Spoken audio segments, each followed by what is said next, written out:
The shilling was a coin worth 1/20th of a pound sterling, or 12 pence. It was first minted in the reign of Henry VII as the testoon, and became known as the shilling sometime in the mid-16th century, circulating until 1990. The word bob was sometimes used for a monetary value of several shillings, for example 10-bob note. Following decimalisation in 1970, the coin had a value of 5 new pence. It was made from silver from its introduction in or around 1503 until 1947, and thereafter in cupronickel. Prior to decimal day in 1971 there were 240 pence in £1 sterling. 12 pence made a shilling, and 20 shillings made a pound. Values less than a pound were usually written in terms of shillings and pence, for example 42 pence would be 3 shillings and 6 pence, pronounced 3 and 6. Values of less than a shilling were simply written in terms of pence, for example 8 pence would be 8d. Although the coin was not minted until the 16th century, the value of a shilling had been used for accounting purposes since the Anglo-Saxon period. Originally, a shilling was deemed to be the value of a cow in Kent, or a sheep elsewhere. The value of 1 shilling equaling 12d was set by the Normans following the conquest. Prior to this, various Anglo-Saxon coins equaling 3, 4, and 12 pence had all been known as shillings. History. The first coins of the pound sterling with the value of 12d were minted in 1503 or 1504 and were known as testoons. The testoon was one of the first English coins to bear a real portrait of the monarch on its obverse, and it is for this reason that it obtained its name from an Italian coin known as the testoon, or headpiece, which had been introduced in Milan in 1474. Between 1544 and 1551 the coinage was debased repeatedly by the governments of Henry VIII and Edward VI in an attempt to generate more money to fund foreign wars. This debasement meant that coins produced in 1551 had 1/5 of the silver content of those minted in 1544, and consequently the value of new testoons fell from 12d to 6d. The reason the testoon decreased in value is that unlike today, the value of coins was determined by the market price of the metal contained within them. This debasement was recognized as a mistake, and during Elizabeth's reign newly minted coins, including the testoon, had a much higher silver content and regained their pre-debasement value. Shillings were minted during the reign of every British monarch following Edward VI, as well as during the Commonwealth, with a vast number of variations and alterations appearing over the years. The Royal Mint undertook a massive recoinage program in 1816, with large quantities of gold and silver coin being minted. Previous issues of silver coinage had been irregular, and the last issue, minted in 1787, did little to alleviate the chronic shortage of silver coinage in general circulation.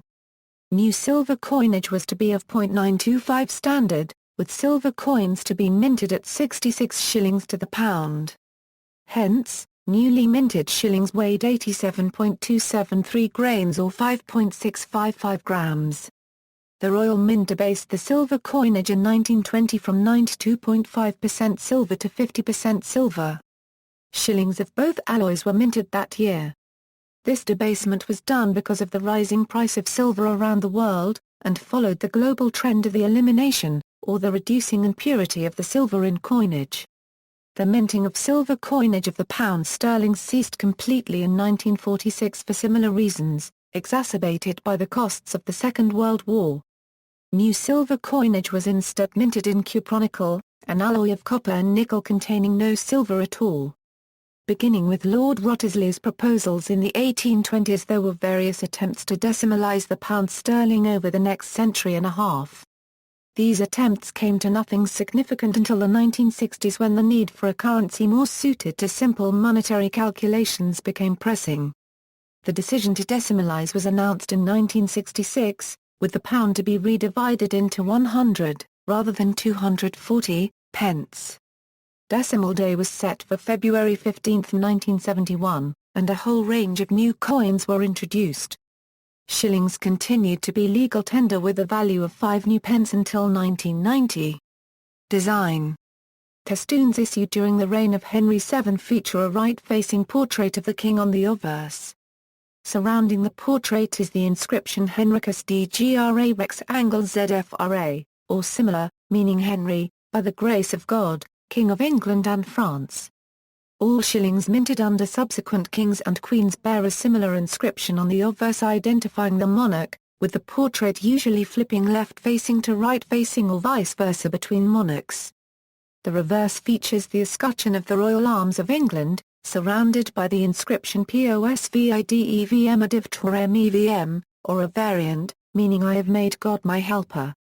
Henry VIII testoons have a different reverse design, featuring a crown Tudor rose, but those of Edward VI return to the Royal Arms design used previously. Starting with Edward VI, the coins feature the denomination 12 printed next to the portrait of the king. Elizabeth I and Mary I shillings are exceptions to this. The former has the denomination printed on the reverse, above the coat of arms, and the latter has no denomination printed at all. Some shillings issued during Mary's reign bear the date of minting, printed above the dual portraits of Mary and Philip. Early sixpences of James I feature the alternative reverse inscription Exget Devs de Ship for Inimicai, meaning let God arise and his enemies be scattered, becoming Qvae Devs Cone of Zip Nemo Separate, meaning, what God hath put together let no man put asunder after 1604.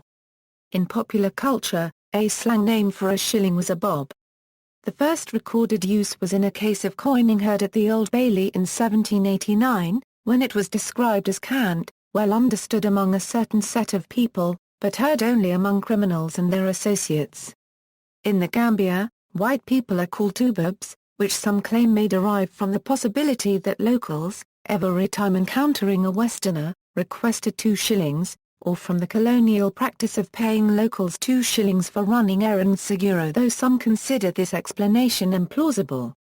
To take the king's shilling was to enlist in the army or navy, a phrase dating back to the early 19th century. To cut someone off with a shilling means to disinherit, as leaving a family member a single shilling in one's will ensured that it could not be challenged in court as an oversight. Notes. References.